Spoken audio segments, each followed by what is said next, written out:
কাল এক নজিরবিহীন সংঘাতের চিত্র উঠে এলো সুপ্রিম কোর্ট থেকে, যেখানে সুপ্রিম কোর্টের প্রধান বিচারপতির বেঞ্চ এবং কেন্দ্র নিজেদের মধ্যে বাক বিতণ্ডায় জড়িয়ে পড়লেন।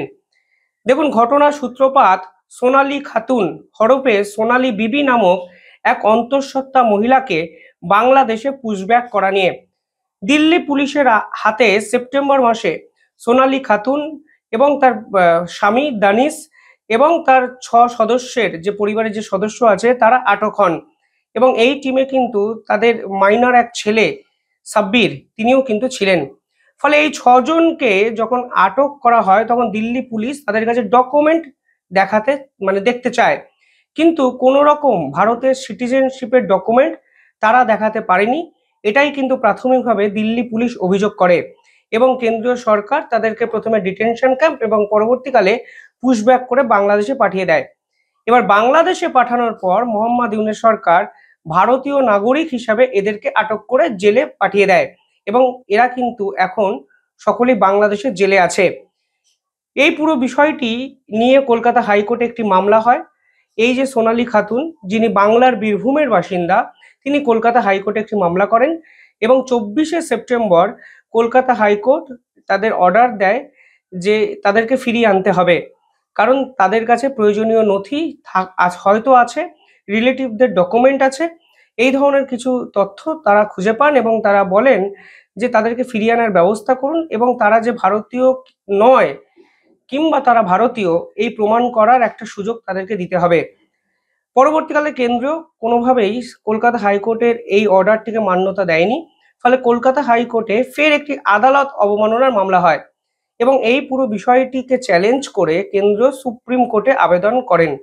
এবার কালকে সুপ্রিম কোর্টের প্রধান বিচারপতি কি বলেছেন আমি আপনাদের সামনে বলছি, এদের আইনজীবী কপিল সিব্বলরা কি বলেছেন সেটাও বলছি, এবং কেন্দ্রীয় সরকার এক্স্যাক্ট কি দাবি করেছেন এদের বিপক্ষে সেটাও আমি আপনাদের বলছি। এবং এই সামগ্রিকভাবে এই ঘটনা কিন্তু আমাদের সামনে যে প্রবণতা তৈরি করলো সে বিষয়েও কিন্তু চর্চা হতে পারে এবং বর্তমান জিওপলিটিক্যাল কনটেক্সটে অত্যন্ত গুরুত্বপূর্ণ একটি বিষয় যা সুপ্রিম কোর্ট অব্দি পৌঁছে গেল।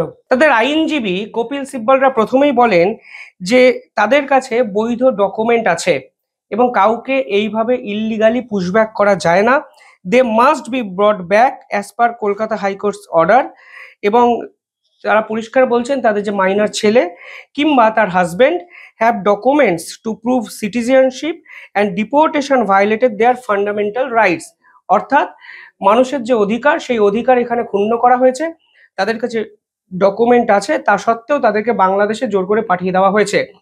কপিল সিব্বলরা এই কথাটি কালকে বিচারপতিদের বেঞ্চে বলেন। বিচারপতি জয়মাল্য বাগচি এবং প্রধান বিচারপতি সূর্যকান্ত তারা কি বলেছেন, তারা বলেছেন তাদের কাছে ডকুমেন্ট থাকুক বা না থাকুক তাদেরকে ভারতীয়, তারা যে দাবিটা করছেন তাদেরকে তো সেটা প্রমাণ করার সুযোগ দিতে হবে। আমি কোট আনকোট আপনাদের সামনে বলছি, কারণ আমি দুটো ভার্সনই আপনাদের সামনে তুলে রাখছি। কে ঠিক কে ভুল এই বিচার পদ্ধতি নিয়ে প্রশ্ন না তুললেও এই রায়টা নিয়ে বিতর্ক হচ্ছে বিভিন্ন জায়গায় বলে আমি এই খবরটি আপনাদের সামনে নিয়ে এলাম এবং মোহাম্মদ ইউনূস সরকারের কাছে এই রায় ঠিক কোন বার্তা দেবে সেটাও আমি আপনাদের বলবো। সেখানে বলা হচ্ছে the certain material including land holding records and relatives statement have come on record, why don't you bring back and enquire about their nationality. ফলে পরিষ্কারভাবে কেন্দ্রকে সুপ্রিম কোর্ট বলছে যে আপনারা কেন ওদেরকে ফিরিয়ে এনে ইনকোয়ারি করছেন না, যেখানে একাধিক ল্যান্ড ওরিয়েন্টেড ডকুমেন্ট পাওয়া গেছে, রিলেটিভসদের ডাটা পাওয়া গেছে, ওদেরকে ফিরিয়ে আনুন, তারপর ওরা ভারতীয় নয় বা ভারতীয় এ বিষয়ে তদন্ত করুন। You hardly held any inquiry before deporting them, give deported people chance to prove their nationality. ফলে পরিষ্কার বলা হচ্ছে যে এই পুশব্যাক করে বাংলাদেশে পাঠিয়ে দিয়েছেন, এদেরকেও একটা চান্স দিন এরা ভারতীয় কিনা প্রমাণ করার।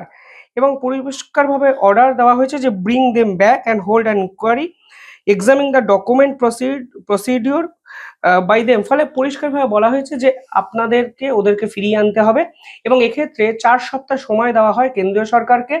কেন্দ্রের স্বরাষ্ট্র মন্ত্রককে বলা হয় ইমিডিয়েটলি বাংলাদেশের হাই কমিশনার যিনি আছেন, ভারতের হাই কমিশনার বাংলাদেশে যিনি পোস্টেড, তার সঙ্গে কোঅর্ডিনেট করে এই পুরো বিষয়টাকে মেটানোর জন্য। এইবার দিল্লি পুলিশ যখন তাদের অ্যারেস্ট করে কিংবা কেন্দ্রীয় সরকার সুপ্রিম কোর্টে অলমোস্ট একই দাবি করেছে।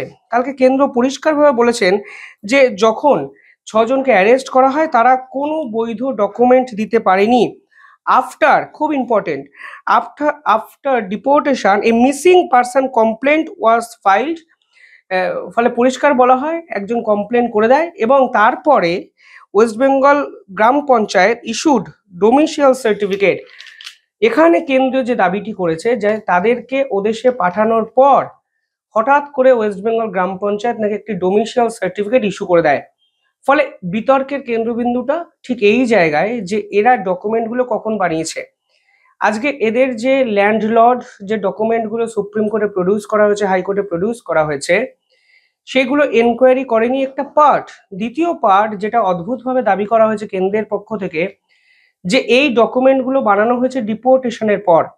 আরো ইম্পর্টেন্ট বিষয়, দিল্লি পুলিশও কিন্তু এই পুরো বিষয়টাকে অ্যাকসেপ্ট করে বলেছিলেন যে দে আর ইল্লিগাল বাংলাদেশি ইমিগ্রেন্টস এবং তারা নিজেরাও নাকি এটাকে অ্যাকসেপ্ট করেছে।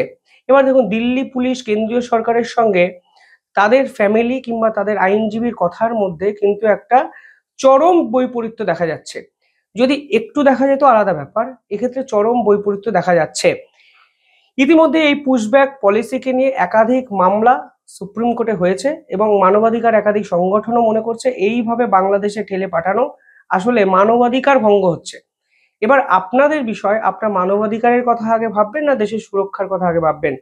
যদিও প্রধান বিচারপতির বেঞ্চ কিন্তু কখনোই অবৈধ অনুপ্রবেশকারীদের ভারতে থাকতে প্রশ্রয় দেননি। তারা পরিষ্কার বলেছেন অবৈধ অনুপ্রবেশকারী কিংবা বাংলাদেশিদের ভারতে থাকার কোনো অধিকার নেই, আপনারা এই পদক্ষেপই নিন, কিন্তু ডকুমেন্টগুলো ভেরিফিকেশন করুন। আপনারা জোর করে এদেরকে পাঠিয়ে দিচ্ছেন, কিন্তু এদেরকে নিজেদেরকে একটু প্রমাণ করার সুযোগ দিন যেটা ভারতীয় কি ভারতীয় নয়। সে বিষয়ে চর্চা হতে পারে, কিন্তু দেখুন এই পুরো বিষয়টা যদি আপনাকে অ্যাকসেপ্ট করতে হয় তাহলে ওই ডিপ্লোমেসির কথাবার্তা চলে আসবে। ডিপ্লোমেসির কথাবার্তা মানে মোহাম্মদ ইউনূসকে চিঠি দিতে হবে, তিনি বলবেন ভাই আমাদের দেশের লোক নয়, তিনি বলবেন অনুপ্রবেশকারী সমস্যা কোনো সমস্যাই নয়, আমাদের এখানে থেকে কেউ অনুপ্রবেশ করে না। ফলে এই প্রসেসটা দিনের পর দিন হতে হতে বিষয়টা এই জায়গায় এসে দাঁড়িয়েছে। তাই কেন্দ্র মনে করছে যাদের কাছে ডকুমেন্টস নেই, উইদাউট এনি ডিপ্লোম্যাটিক অ্যাফেয়ার্স আমরা এদেরকে পুশব্যাক করে বাংলাদেশে পাঠিয়ে দিই।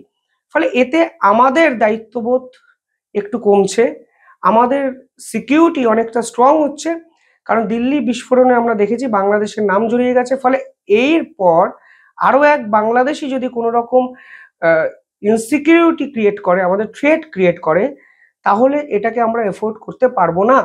কেন্দ্রের পলিসি, কেন্দ্রের নিজস্ব ভাবনা চিন্তা দিয়ে যে ভুল তা কিন্তু বলা যাচ্ছে না। পাশাপাশি সুপ্রিম কোর্টও বলছে যে আপনি ডকুমেন্ট ভেরিফিকেশন করুন, কারণ যদি এদেরকে প্রমাণ করার সুযোগ না দেওয়া হয় তাহলে সেটাও কিন্তু ইল্লিগাল। ফলে আলটিমেটলি এই ভিডিওটা আমি আপনাদের জন্য করছি যে কি করা উচিত। সুপ্রিম কোর্ট যেটা বলছে সেই পুরো বিষয়টাকে মান্যতা দিলে প্রসেসটি ডিলে হবে। মোহাম্মদ ইউনূসের কাছে একটা হাতিয়ার চলে যাচ্ছে যে দেখুন ভাই, সুপ্রিম কোর্টও তোমাদের বলছে তোমরা যেটা করছো বেআইনি কাজ করছো, কেন্দ্র বলছে আমরা আইনতই কাজ করছি, আমাদের দেশের নাগরিকদের সুরক্ষার কথা ভাবছি, আমাদের দেশের সম্পদকে আমরা রক্ষা করছি। ফলে তারও একটা বাস্তবিক ফ্যাক্ট আছে এবং এ বিষয়ে কালকের রায়ের পর বাংলাদেশের একাধিক মিডিয়া উচ্ছ্বাসও প্রকাশ করতে শুরু করে দিয়েছে যে তাদের নৈতিক জয়।